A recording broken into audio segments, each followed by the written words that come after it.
Olá! No terceiro programa da série Exegese Bíblica, nós vamos conversar sobre o Evangelho de Mateus. Vamos conhecer mais uma realidade, uma cultura, um tempo, agora a partir dos escritos do evangelista Mateus.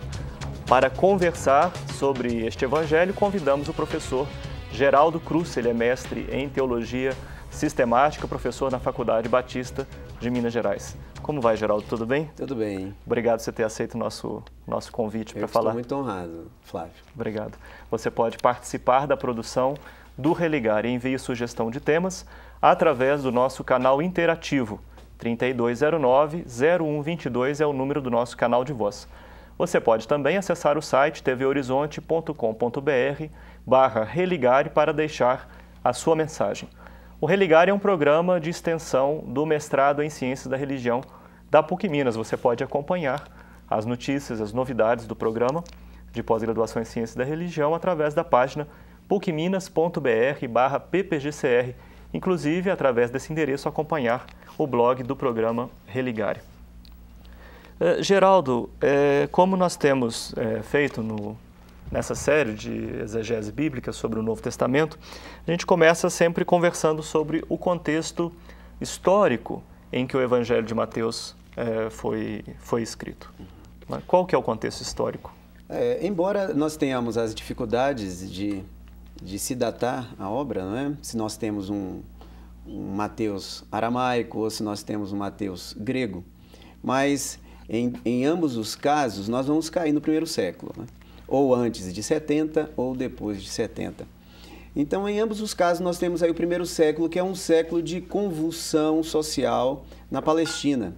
Os palestinos estão tentando se libertar do jugo romano e, para tanto, eles começam a se armar ali pelo ano 30, 40, eles já começam a planejar uma insurreição, que vai ocorrer, de fato, nos anos 66 e até o desfecho no ano 70.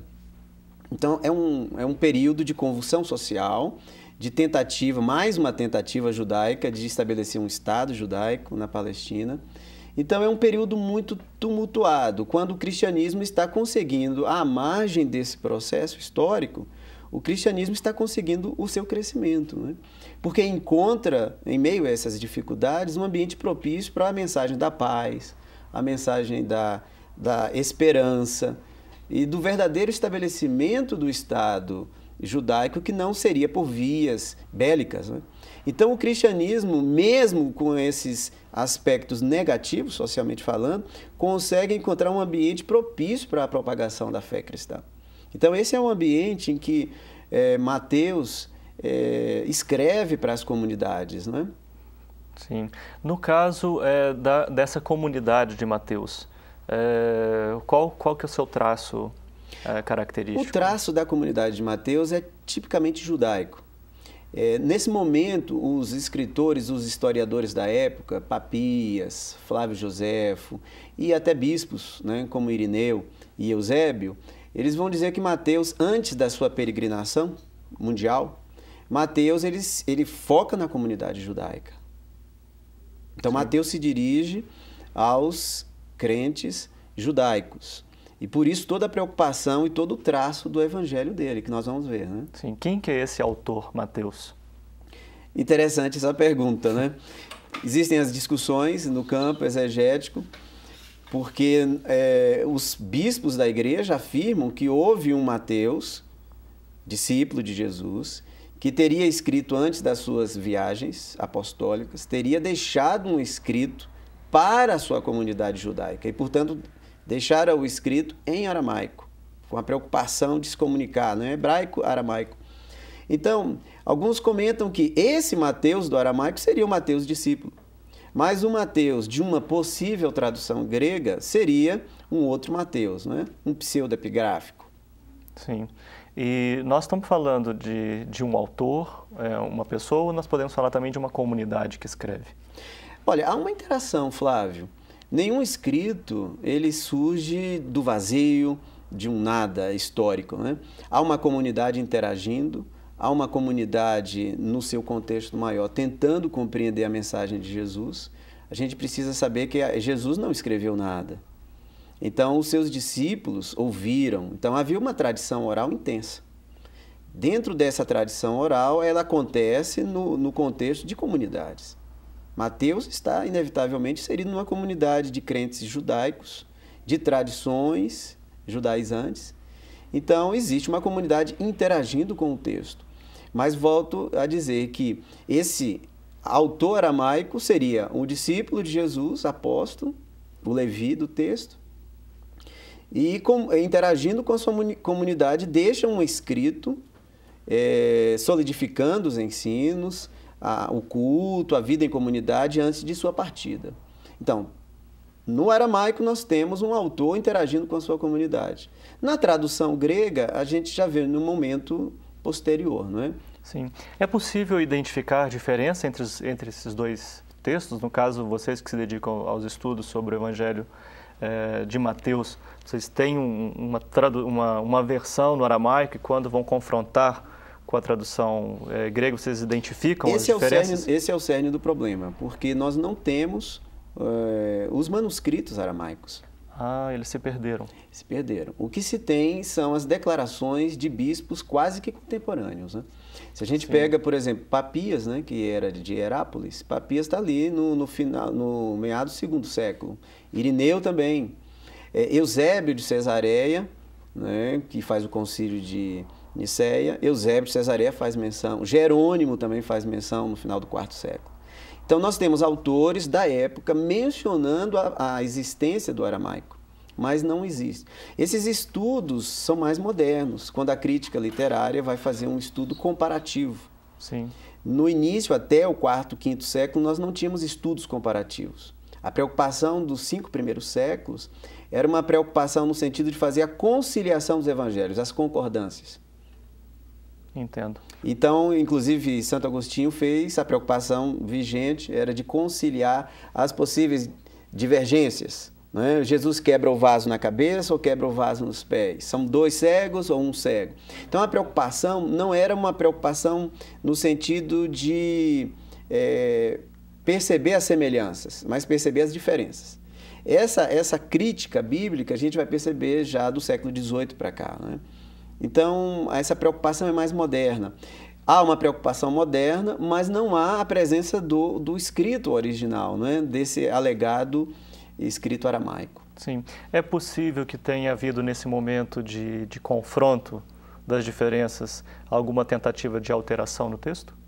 É o que se Ou fala, alguma alteração de fato? É a preocupação dos autores que se preocupam com a canonicidade do texto. Essa não é a preocupação da crítica com a canonicidade. Por isso que ela se vê mais livre para fazer argumentações. Como os autores dos primeiros séculos estão decidindo o cânon, a veracidade dos livros, a respeitabilidade dos livros, então não havia uma preocupação nesse sentido, Flávio. Agora, os estudiosos modernos falam que o texto grego seria uma revisão já do texto aramaico. Então, se há uma revisão, há uma adequação. Por exemplo, o sermão profético de Jesus seria já um texto grego posterior ao ano 70. Sendo uma revisão posterior, uma tradução do aramaico e, portanto, também uma revisão, ele já incluiria o sermão escatológico prevendo a queda de Jerusalém.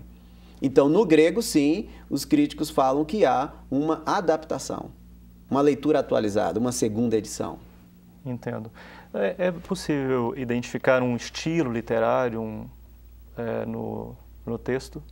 Sim, você fala no texto do Evangelho de Mateus. Sim, ele é um estilo narrativo, né, na perspectiva bem hebraica, a valorização das parábolas, o ensino muito direto e simples, não tão rebuscado com a preocupação que Lucas vai ter quando ele escreve para os gregos. Então, há um estilo muito claro, não há uma preocupação cronológica, Mateus não tem uma preocupação cronológica, mas sim de uma concatenação dos fatos, de forma teológica eles pudessem ser explicados mutuamente. Então, não há uma preocupação cronológica. E essa preocupação determina, portanto, as características do estilo de Mateus, né? Sim. Esse texto ele chega a dialogar ele mesmo, não os comentadores, os críticos, né? Mas esse texto parece ter dialogado com outras comunidades dos outros evangelistas? Olha, Mateus, ele foca muito a comunidade judaica, né? Ele não tem uma preocupação como Marcos, por exemplo, tem, quando ele explica termos. Mateus não explica termos. Sim. Ele pressupõe que o seu leitor já saiba os termos específicos da cultura, né? Então, Mateus especificamente está dialogando para a sua comunidade antes da sua viagem, né, apostólica. Bem, então vamos chamar um intervalo e a gente vai continuar no próximo bloco. Nós estamos na série Exegese Bíblica e hoje especificamente falando sobre o Evangelho de Mateus, aqui com o professor e mestre em Teologia Sistemática, Geraldo Cruz da Silva, da Faculdade Batista de Minas Gerais. A gente vai para um breve intervalo. Até já.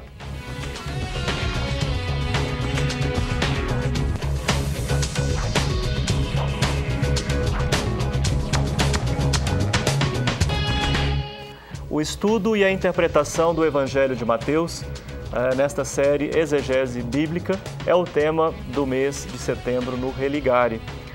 Nós estamos no terceiro programa da série, que recebe profissionais e pesquisadores da área de teologia bíblica para conversar sobre as peculiaridades dos textos bíblicos, particularmente do Novo Testamento. Você pode participar do Religare enviando sugestões de temas. Acesse tvhorizonte.com.br/religare ou, se desejar, também saber mais sobre o mestrado em Ciências da Religião da PUC-Minas e acompanhar o blog do Religare. Por lá, basta acessar pucminas.br/ppgcr.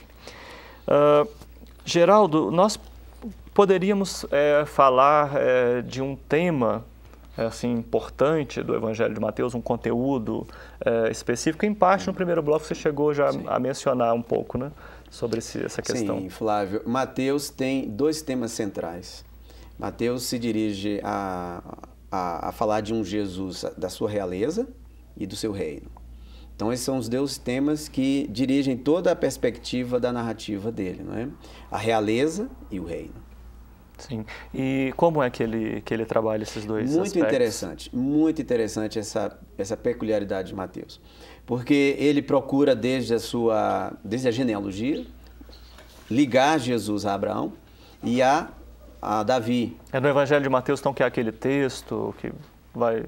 Então, como você fala, faz a genealogia? Sim. Fulano, filho de tal e tal, e chega... Isso. Como os outros evangelhos, né? Como Lucas, por exemplo, tem essa preocupação. Faz assim. Só que Lucas vai terminar a sua genealogia em Adão, porque é a preocupação de Lucas de ligar Jesus à humanidade, né? Mas a preocupação de Mateus, como eu te falei, ele está muito focado na comunidade, é ligar Jesus a Abraão e a Davi. Sim. Nenhum evangelho dá essa ênfase, como Mateus dá, especificamente a Jesus como filho de Davi. Em Marcos, por exemplo, nós temos apenas uma citação de Jesus, filho de Davi. Mas em Mateus elas são abundantes. Jesus, filho de Davi, tem misericórdia de mim. Então são abundantes em Mateus. Então, a realeza já começa nessa demonstração de que ele tem uma ascendência a Davi, ao reino de Davi, né? E a outra preocupação quanto ao reino é quanto à natureza desse reino. Embora seja ele um rei, ele é um rei manso. Mateus faz sempre esse contraponto, né? Embora ele tenha nascido na Belém Efrata, terra do rei Davi, Judá, ele vai morar na pobre e pacata Nazaré. Então, embora seja ele o rei dos judeus, ele entra montado num jumentinho em Jerusalém. Mateus sempre faz esse contraponto da realeza e da humildade, da natureza, portanto, dessa realeza. Sim. Então, Mateus apresenta um rei manso, um rei que estabelece um reino com outras características totalmente diferentes dos reis da época, Herodes, por exemplo. E quais seriam as características desse reino segundo o Evangelho de Mateus? Então, as características ficam muito evidentes tanto nos contatos de Jesus com a população, é um contato direto. Para a gente ter uma ideia, os mestres da época não tinham um contato direto com a população. Contam alguns estudiosos que a distância até era um sinal. Por exemplo, os fariseus andavam cerca de 5, 10 metros dos seus discípulos. Jesus andava em meio à multidão. Mas também fica muito evidente isso nos ensinos e nas parábolas, né? Jesus falava constantemente da mansidão. Inclusive, há um traço muito interessante, só tem no Evangelho de Mateus a citação de misericórdia quero e não sacrifício. Então, os ensinos também, constantemente, ele falava do perdão, da misericórdia. Então ele mostrava que a natureza do reino não seria uma natureza de domínio, seria uma natureza pelo contrário, de participação, de solidariedade, submissão mútua, né? Sim. No caso, o Evangelho de Mateus, ele ensejou que discussão teológica, que aspectos morais, antropológicos, até mesmo de modelo de constituição de comunidades eclesiais. Qual foi a influência do Evangelho de Mateus nesses setores? Muito interessante. Nós temos várias discussões teológicas, né? Mateus não entra, por exemplo, na discussão como João vai fazer isso, na discussão da divindade, né? É um traço muito interessante que quando Mateus cita a profecia do nascimento de Jesus, e tu, Belém, Efrata, terra de Judá, posto que és a menor, esse texto que ele cita, ele não cita a segunda parte, né? Que ele seria de tempos imemoriais. Mateus não cita. Então, é uma discussão posterior, inclusive, da igreja, a questão que João, já no final dos anos 90, vai estar discutindo, né? Mas Mateus se contém. Mateus, ele se satisfaz em mostrar que ele é o rei messiânico de Israel. E a discussão teológica vai ser a releitura da lei, a grande discussão teológica, porque Jesus se posiciona como o novo Moisés. E ele não somente reverbera Moisés, mas ele também traduz Moisés e se apresenta como alguém superior até a Moisés, não é? Ouviste que foi dito, eu porém vos digo. Então, como ele está escrevendo para a comunidade judaica, a grande discussão teológica dentro dessa realeza é que ele é o rei também para discutir as questões legais, né? Sim. E morais da lei. Então, há uma reinterpretação. Sim, isso e no campo, por exemplo, da organização da comunidade eclesial, da nova comunidade cristã, né? Já que está falando para judeus convertidos. Isso. E trabalhando na catequese desses judeus, né? Nós não podemos deixar de citar nesse espaço, então, Flávio, a questão do Sermão da Montanha. Porque é no Sermão da Montanha que nós temos a tratativa, né, dessa vida cristã, como o cristão deve viver. Especificamente, Mateus é que faz esse trabalho, porque Lucas vai ser apenas alguns versículos do capítulo 6. Mateus dedica 3 capítulos, o capítulo 5, 6 e 7. Então, ali, e condensado nas bem-aventuranças, né? Nós temos todo o sermão condensado no capítulo 5, e onde Jesus, em linhas gerais, Jesus apresenta a felicidade segundo o ambiente profético. Poderíamos dizer que as bem-aventuranças são as felicidades segundo Jesus ou segundo os profetas. Ou seja, bem-aventurados os ricos, o mundo diria de então. Jesus diz, bem-aventurados os pobres. O mundo de então diria, bem-aventurados os que dominam, né? Bem-aventurados são os servos. Então Jesus vai fazendo esse contraponto. Os que choram, os que riem, os que dominam. Então, ele vai apresentando nesse espaço do Sermão da Montanha a ética do reino, né? E é essa ética que deve acompanhar. Não são bem-aventurados, não são os felizes os que se vingam, são os misericordiosos. Sim. No caso, como é que esse texto ele foi recebido ao longo da história? Há recepções distintas ao longo da história? Sim. Né? Há uma discussão muito grande, porque esse sermão ele apresenta, na verdade, a radicalidade do reino. A tal ponto que algumas correntes entendiam ser impossível praticar a ética do reino apresentado por Jesus em Mateus. E se seria impossível aplicar na sua radicalidade, alguns postergavam a aplicação deste Sermão da Montanha para o milênio, que seria uma época de estabelecimento do reino messiânico, de mudança da natureza humana, etc. Então, seria uma promessa de uma ética futura do reino estabelecido, do reino vindouro, e não do reino presente. Então, há uma discussão, mas há uma predominância entre os estudiosos que essa radicalidade não é exatamente uma cobrança de Jesus para que os de seus discípulos vivessem. Interessante pontuar isso. Há uma dialética entre ter que viver e ter como referencial. Jesus apresentou a radicalidade da sua ética para o reino presente, mas claro que como um modelo ético a ser perseguido pela igreja. Não é? Claro que dar face ao seu inimigo é uma prática quase que impossível dentro do contexto humano. Mas ele apresentou para a nossa vida essa proposta. Então, a conciliação dessa ética, que ela é uma ética como desafio e uma ética a ser perseguida constantemente. E a história da igreja cristã, ela é de maior ou menor fidelidade a esse modelo? Exato, e ela fica como um referencial. Não apenas um referencial utópico, né? Mas um referencial a ser buscado para a vida das comunidades, né, presentes. Sim. Em todo caso, a teologia mais recente trabalha isso mais como um projeto para sociedades aqui, né? Não para um outro mundo. Exato. Uma realidade após a morte ou coisa do tipo. Exato. O reino tem que ser perseguido enquanto vivemos, né? A sua plenitude, as teologias vão variar nessa questão da plenitude das sociedades, né? Mas em todas as teologias é comum um fato, que enquanto estivermos vivos devemos sonhar com a concreção desse reino. Sim. E a concreção desse reino passa por esse modelo ético. Sim, essa é a atualidade da proposta? Essa é a atualidade, não é? Da proposta de Mateus, buscarmos esse modelo, né? Que não é um modelo de dominação, é um modelo de cooperação.